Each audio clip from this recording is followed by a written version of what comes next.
Welcome back to another edition of Vet's Corner, understanding chronic sinusitis and VA disability. Chronic sinusitis is a long-term inflammation of your sinuses, causing congestion, pain, and often severe headaches. For veterans, linking this condition to your service is key to a successful claim. The VA rates chronic sinusitis under different severities from 0% to 50%.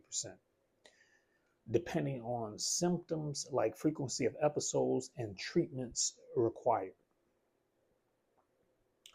Using the Disability Benefits Questionnaire for sinusitis, also known as the DBQ. The DBQ for sinusitis is your best tool. It's designed for your doctor to detail the severity and frequency of your sinusitis episodes, directly linked to your military service.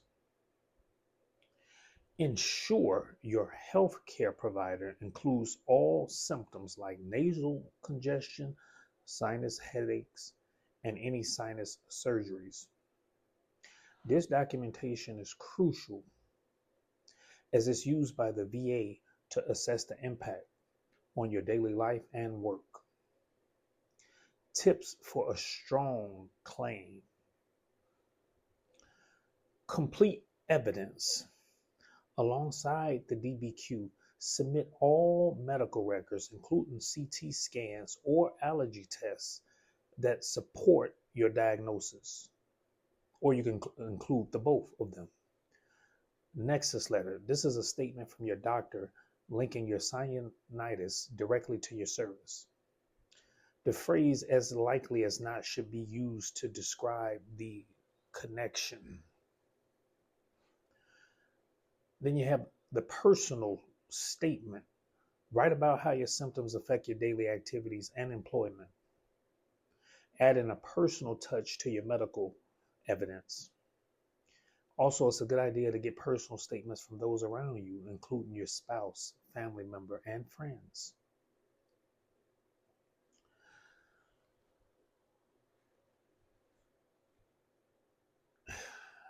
With the right preparation and detailed medical evidence, you can successfully validate your claim for chronic sinusitis.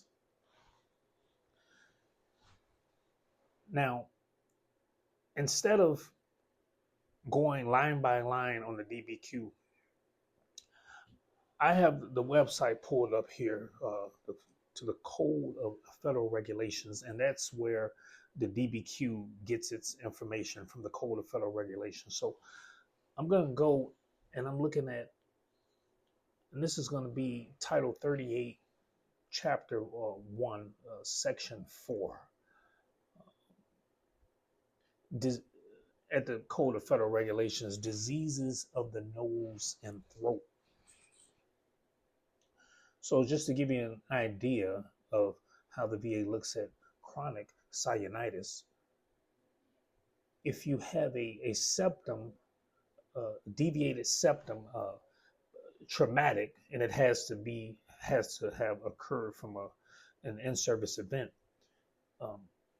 So with 50% obstruction of the nasal passage on both sides, or complete obstruction on one side, you'll receive a 10% diagnosis.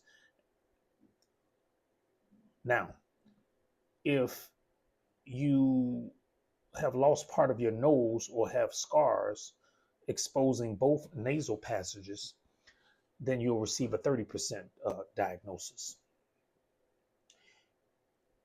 It says here, loss of part of one ala or other obvious disfigurement, 10% diagnosis. And then you have some other codes here for different variations, but I'm going to get right to the ratings that most veterans get for chronic sinusitis. If the evidence submitted shows that your chronic sinusitis has been detected simply by X-ray, there's no other signs, no other symptoms, then that's going to be a 0% rating. which I did a previous video, 0% rating is very good, because a 0% rating, you can take a path from there and increase the rating later on. So if you have 1 or 2 incapacitating episodes per year of sinusitis requiring prolonged antibiotic treatment, and by prolonged we mean less than 4 to 6 weeks, or 3 to 6 non-incapacitating episodes per year of sinusitis characterized by headaches, pain, and purulent discharge or crusting,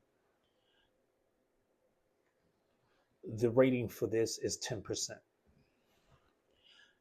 If you have 3 or more incapacitating episodes per year of sinusitis requiring prolonged antibiotic treatment, or more than 6 non-incapacitating episodes per year of sinusitis characterized by headaches, pain, and purulent discharge or crusting, you will receive a 30% rating. Following radical surgery with chronic osteomyelitis or near constant sinusitis characterized by headaches, pain, and tenderness of affected sinus, and purulent discharge or crusting after repeated surgeries, you'll receive a 50% rating. And the evidence will show that the vast majority of veterans will not be receiving this 50% rating. It'll be typically in the 10 to 30% range. So the significant thing to remember, just with filing any VA disability claim, but we're particularly focusing on chronic sinusitis,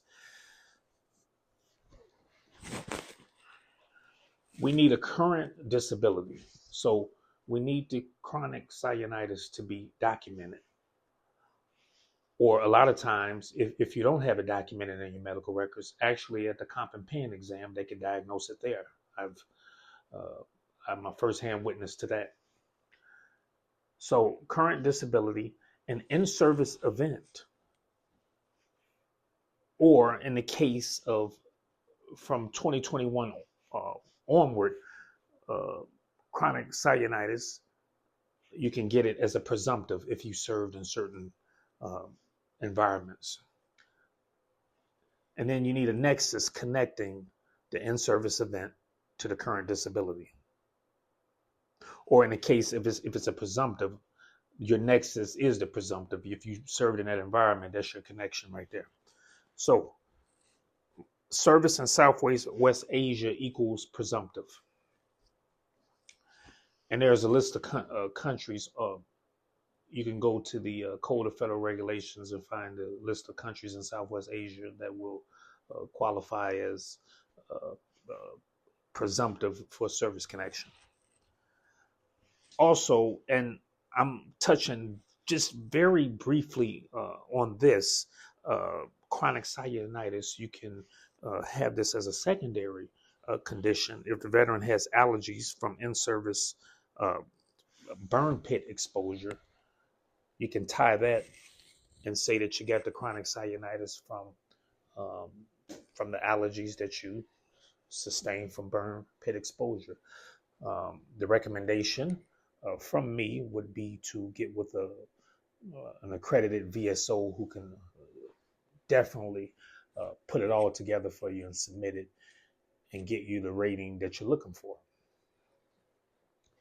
If you like this video, please press the like button, subscribe, and hit the bell notifications. Redefining what's possible.